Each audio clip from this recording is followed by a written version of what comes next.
A wife is supposed to be a supportive partner to her husband, but if she disobeys, it could lead to divorce. My husband James took my credit card and spent a lot of money while I was busy working. They were enjoying a vacation abroad, and I felt very disrespected.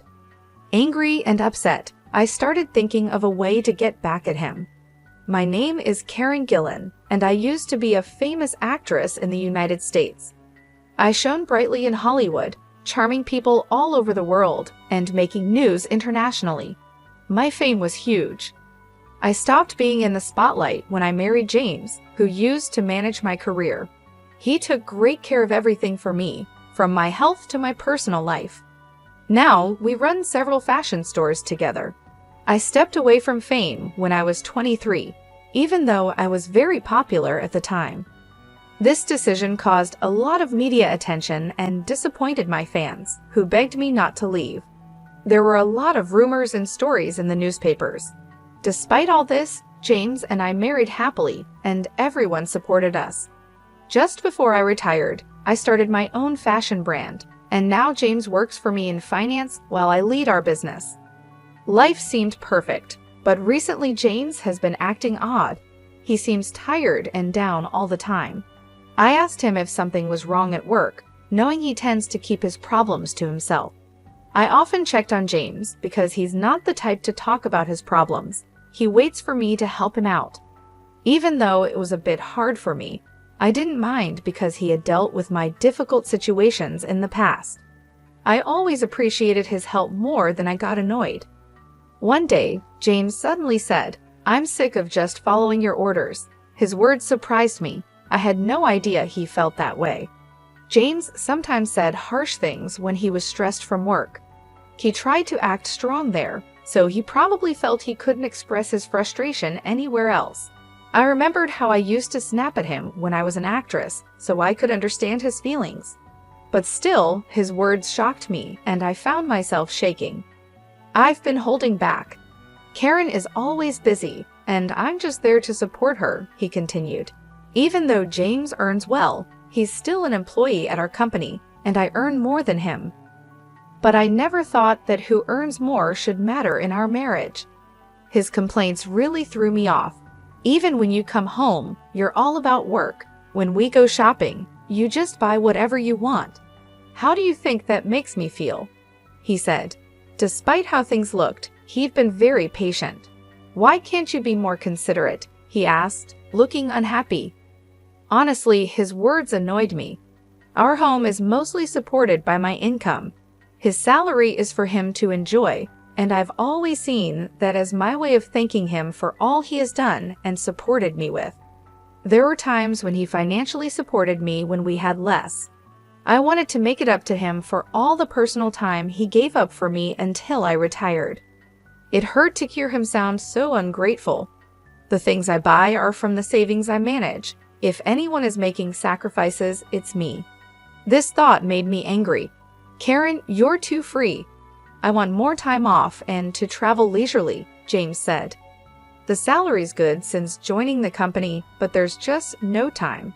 I left showbiz and joined your company to support you, Karen. Don't I deserve more gratitude?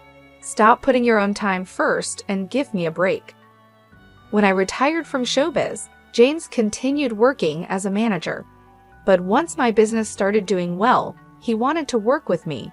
He said, "If I join the company and stay by your side, Karen, you won't be lonely. I want to be there for you." I wanted to spend time with him, so I let him join. I never asked him to, so I don't understand why he's treating me like this now. Is this life not enough for him? Isn't he being too selfish? While I was thinking this, James made a request that felt like he was adding insult to injury. He said, "My parents' 62th birthday is coming up. Can I take 3 weeks off to celebrate? I want to take them on a trip to Australia. They've never been, and I want to show them the tasty food and beautiful sights." I was surprised by his request and felt something was off. Asking for 3 weeks off is a small thing that he could easily have done at work without making a fuss. Our company is fair, and no one would mind if someone took leave. Yet he chose to make it a big deal and negotiate directly with me. I felt something wasn't right, but these were just suspicions, nothing solid. Trying to keep my cool, I answered, "I'm okay with that, but I can't make it this year. There's a crucial fashion show for my models, and I need to prepare for the London collection. My schedule just doesn't allow it. Can you ask if next year would work? I can adjust my schedule then." As a daughter-in-law, I'm expected to attend my in-laws' 62 birthday celebration. However, our company has 2 big events this year, leaving no room for personal travel. I tried to negotiate a different date, but James refused with a smile, saying, "It's fine, we'll just celebrate with my side of the family. I want to spend some quality family time. Being the accountant, my absence for a week won't really disrupt work, right?" James's words about wanting to spend time just with his family really hurt me. He suggested that I was a nuisance, and that cut deep. So, how about it? I deserve some free time too, right? James often speaks without thinking. He's not mean, just sometimes careless. That's one of his faults, but I chose him as my life partner, knowing no one is perfect. However, I can't accept how he's speaking to me now, even if he doesn't mean it. Why do I have to be spoken to like this? Doesn't he care about me? Hey Karen, are you listening to me? I owe a lot to James's parents. Though I can't often visit because of work, they always treat me like their own child and praise my work. "We're so happy to have such a wonderful daughter," his mother said when I married into the family, and his father celebrated our marriage with joy. It's their 62 celebration, and I understand wanting to celebrate it this year, but how can I agree happily after being spoken to like that? It doesn't matter to me. Take 1 week or 2, do as you like. I couldn't hold back my anger and showed it openly. This probably upset James. He stood up, visibly upset, and left the living room without a word. We've been sleeping in separate bedrooms because of work, and from that day until his trip, we didn't see each other at all. Is that really true? Isn't your husband being too harsh? My secretary, noticing my unusual demeanor the day James left for his trip, pressed me for details. She's an exceptional talent and has been supporting me since I started managing the company. As women, we often see eye to eye, and sometimes she's even more reliable than my husband. She's quick-witted yet caring, always there to support me when I'm down or about to make a mistake. I think of her like family. She looks up to me like a real sister, and I often share my thoughts with her. Her advice is wise beyond her years and always helpful. This time, she noticed something was wrong and kindly asked me about it. At first, I hesitated to open up, but then I realized that keeping it in could affect my work. I decided to tell her everything that had happened up to today. She looked really angry when I told her. "If I were you, I'd have given him a piece of my mind. You've been too soft on your husband, boss. I get that you love him, but you can't let him walk all over you," she said. Her straightforward advice really hit me. In an environment where everyone usually hesitates to speak up, she's the only one who treats me as an equal. I truly value this openness and comfort. Being in a higher position often means showing more humility and restraint, and having someone who can confront me directly like she does is really precious. "You're right. What should I do?" I asked her. "You can call him, right? Why not talk after work today? Don't worry about spoiling his trip. If things keep going like this, you might be headed for divorce," she continued, pressing the point like an older sister. I had no choice but to agree with her suggestion. I decided to call him right after work. He's in Australia, and there's about a 14-hour time difference from the US. For example, if it's 6:00 p.m. here, it's 8:00 a.m. there, about the time they would finish their breakfast. I had sent him an email in advance to let him know I needed to talk, so he should be expecting my call. I called thinking he'd surely answer, but he didn't pick up. Maybe he's still enjoying himself with everyone. I'll try calling again later. I tried calling every 50 minutes, but still no answer. Worried, I contacted my mother-in-law to check on him. "Hello, Karen. You must be tired. I'm sorry we went on this trip without you. We told James we'd prefer you'd be with us, but he insisted. I knew from James that his mother used to be a strict teacher, but now she's much gentler and always cares about how busy I am. Never mind, we're so busy at the company this year I couldn't make time. I'll definitely make it up to you next year, okay? Oh, don't worry about it, she replied kindly. Just having this wonderful trip as a gift from you is more than enough for us. Her words, warm like a smile, seemed strange to me. Wait, a gift? I asked, confused by the term. She seemed surprised by my question. Oh, isn't it? James told us this trip was fully paid for by you since you couldn't join. I couldn't help but shout in surprise over the phone. Realizing I didn't know anything from my reaction, my mother-in-law quickly explained, "Isn't this the trip Karen arranged? James paid for everything with Karen card, so I thought it was from you." The trip included James's parents and his sister's family, 6 people in total. The flight alone cost about $2,000 per person minimum, and with other expenses, it easily exceeded $22,000. It's outrageous to use such a large amount without asking me, especially since I usually cover living expenses. James doesn't gamble or smoke, so his salary should be intact. He definitely earns enough to afford such expenses, yet he didn't. With him not answering my calls, my anger started to boil. Noticing my upset, my mother-in-law spoke with concern. "Karen, are you okay? We'll pay back every penny." James insisted on covering everything, which seemed odd. "My husband and I decided to pay you back later. We miss you and plan to visit you." Thinking the trip was based on a terrible plan, she continued to comfort me. "You're not at fault. It's also your 62 celebration, so please use that money for your enjoyment. I'll definitely get James to pay for it, but could you tell me more about the trip's planning?" I was trying to figure out what James was up to when I realized this trip must have been planned months ago without me knowing. At that moment, I started to doubt him. Then, my mother-in-law revealed a shocking fact. The trip was actually suggested by James's sister and her husband. Surprisingly, it was James's sister and her husband who always criticized me who initiated the trip. James's brother-in-law, an executive at a company competing with mine, looked down on me for being a female CEO. Because of his high pride, James never stood up to his sister. The sight of James showing respect to someone other than herself must have caught my sister-in-law's attention. Even though she has always controlled James, I couldn't stand the fact that she got offended by James just being slightly nice to someone else. With their strong sense of rivalry, my sister-in-law and her husband disliked me, and I always tried to avoid them as much as possible. This couple, always competitive and disliking me, possibly planned this trip to create a rift and exclude me, using James as their source of money. "I'm so sorry, I didn't know anything. James told me you were busy and asked us not to contact you directly," my mother-in-law said. "If my in-laws and I were to communicate, it would have exposed the plan and potentially caused a rift in our marriage. To prevent this, James had already advised his parents not to reach out to me because of my busy schedule.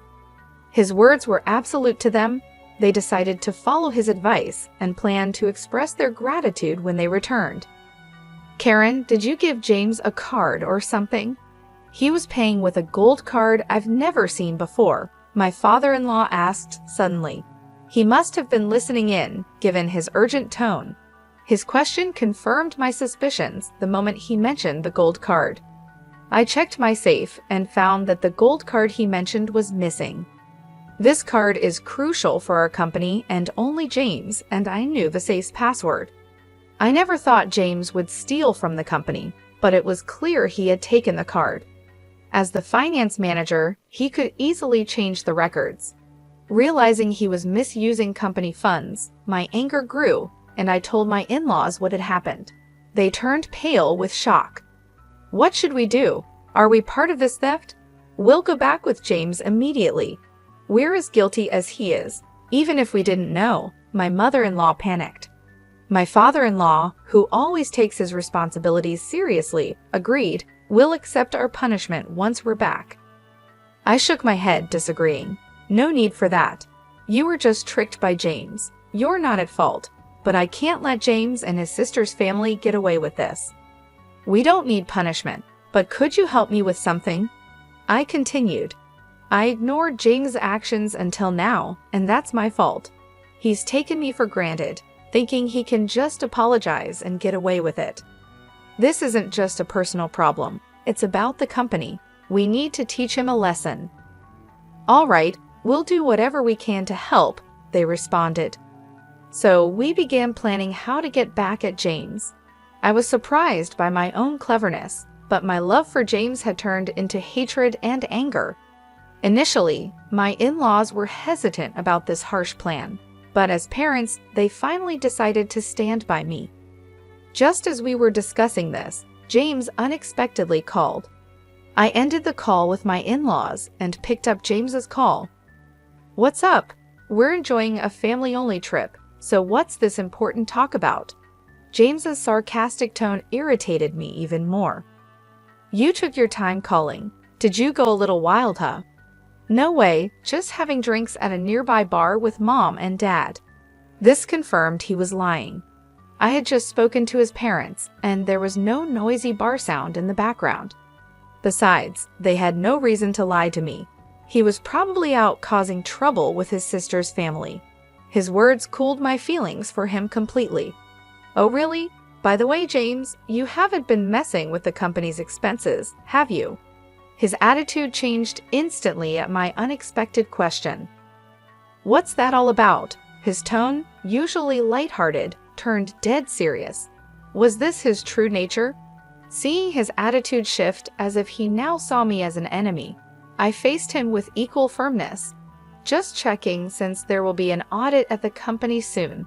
Are you suspecting me?" His defensive reaction showed his guilt. I couldn't help but laugh at his poor response. "What's wrong? I was just concerned, and you're talking about suspicion. Did you do something wrong?" "No, anyway, the house isn't in a mess when I get back, right?" Realizing he was digging himself deeper, he suddenly changed the subject.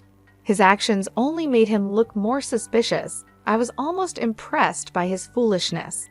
"Who knows? I've been busy with work too. Give me a break. I hate coming back to a dirty house with bugs. A wife is her husband's maid. Disobey and it's divorce. Even our executive says that to his wife. Looks like I might have to do the same, right? You wouldn't want that, so keep the house clean." I had never seen him getting along with the executive. His current words were probably all his own thoughts. But aware of his weaker position, he used the third person to express them. His patheticness made me sigh. Sure, I'll keep that in mind. There was no need to talk to him any longer. James clearly looked down on me, even embezzling company funds. Embezzlement is a serious crime, and I could take him to the police. No mercy even for a spouse, but that alone wouldn't satisfy me after ending the call with James. The next day, while I was busy preparing for the fashion show, I made a phone call to a certain place. Of course, James bombarded me with calls. I noticed his calls late at night while I was out. Luckily, my secretary was driving, so I answered James's call on speaker. "You're late. What have you been doing?" His voice was rougher than I'd ever heard, surprising both my secretary and me. "What do you mean? I was working. Did you do something yesterday? Do something like what? Don't play dumb. Tell me the truth." James was in complete panic, and in the background, I could hear several Australian men and my sister-in-law and her husband confronting him. It sounded noisy. "Something wrong?" I asked. "No, it's just James, who had been blustering, suddenly began to stammer. He realized that admitting anything would put him in a very disadvantageous position. His odd behavior made me explain to him what was coming. "Too bad, James. You were supposed to be having a blast in Australia, but it seems your dream turned into a nightmare overnight, huh?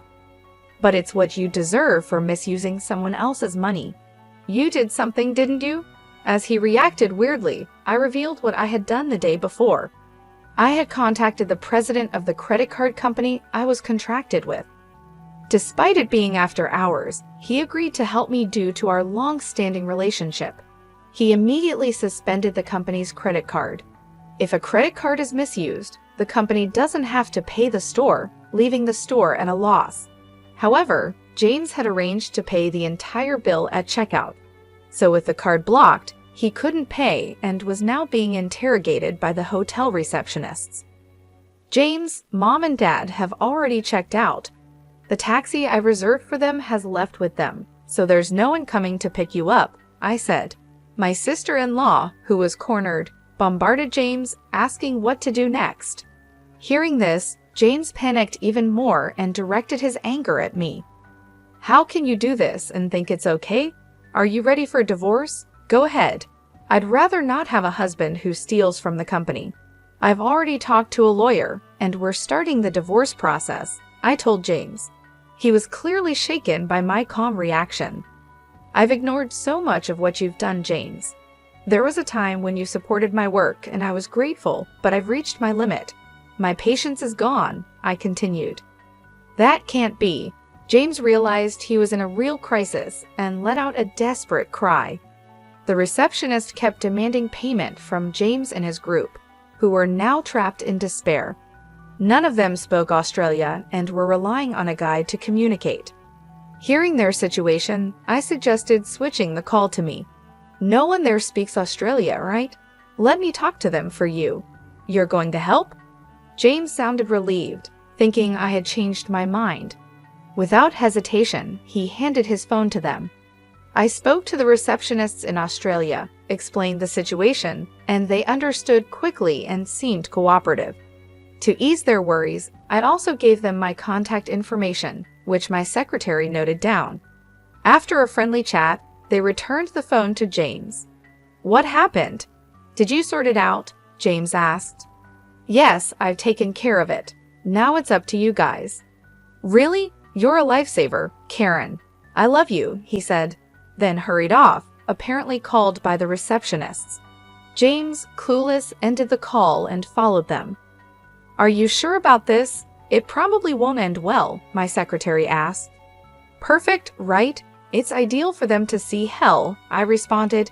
An hour later, as expected, I received a barrage of calls again from James. When I answered the call, James was on the line, his voice full of distress. Karen, what's going on here? What is this place? He cried out and showed me through a video call the image of a slum area in Sydney, Australia. James and his sister's family were there, looking miserable and stripped of their belongings. They had been taken to what's considered the most dangerous place in Australia, which was completely unexpected. When I was talking to the receptionist earlier, he had mentioned he was a big fan and promised to arrange a severe punishment, but I never thought he meant this place. I couldn't help but laugh at their predicament. Lucky you're still alive in Australia's most dangerous place. It's a miracle, really. What? Wait, Karen, what's this about? Explain yourself and come help us right now, James pleaded. Since it was a video call, they could probably hear everything clearly. Behind them, many homeless people were surrounding James and his group, causing chaos. You guys were causing trouble for Karen. You reap what you sow. Time for reflection, added my in-laws, joining the call unexpectedly. Mom, Dad, what are you doing? James was shocked. A friend of Karen flew us back in a private jet. We returned to the US, and Karen picked us up. We realized you were trying to set Karen up. We asked her to do as she pleases with you guys, they explained. As they said this, the onlookers behind them started confronting James's sister and her husband. The people living in this rough area were ruthless. If you wore anything valuable, even women were not spared. They raised their voices while on the video call. In such a dangerous neighborhood, it's no surprise they became perfect targets. I addressed the crowd in Australia, loud enough for them to hear, telling them these men had been using my card illegally and had treated me horribly. I encouraged the locals to do as they pleased with James and his group, and they eagerly agreed to give them a hard time. Suddenly, the call ended, probably because someone snatched the phone. After that, James and his group were stuck living in the harsh conditions of the slum, treated poorly by the locals. Without money to return to the US, they were essentially trapped abroad. I later confirmed with the hotel receptionist that an acquaintance of his, who is a leader in that slum, had agreed to look after James and his group. In return for his help, I promised to treat him to some good liquor the next time and assured him not to worry. They made a deal to keep James and his group safe from life-threatening situations. In return, I agreed to perform at that hotel, something I hadn't done in a long time. The receptionist mentioned that a live performance video of mine, the only one I ever released, was still his treasure. He invited me to stay at their hotel and sing for them, promising VIP treatment. Following this, I successfully got my revenge on James and his group with the help of the men from the hotel. I also managed to divorce James. I felt refreshed and have been enjoying life with my in-laws. James's sister and her husband were fired from their jobs for unexcused absences. Their phones were taken by the locals, leaving them without a way to contact anyone. My in-laws explained the situation well, so it didn't become a police matter, and no one seemed to care about them. Thus, my ties with James were completely severed. Since then, I've been focusing on work and living a happy life. Occasionally, I call the receptionist to check on James and his group. They're still living in tough conditions, but I don't feel sorry for them. I asked to spare their lives, and now I'm enjoying my life to the fullest.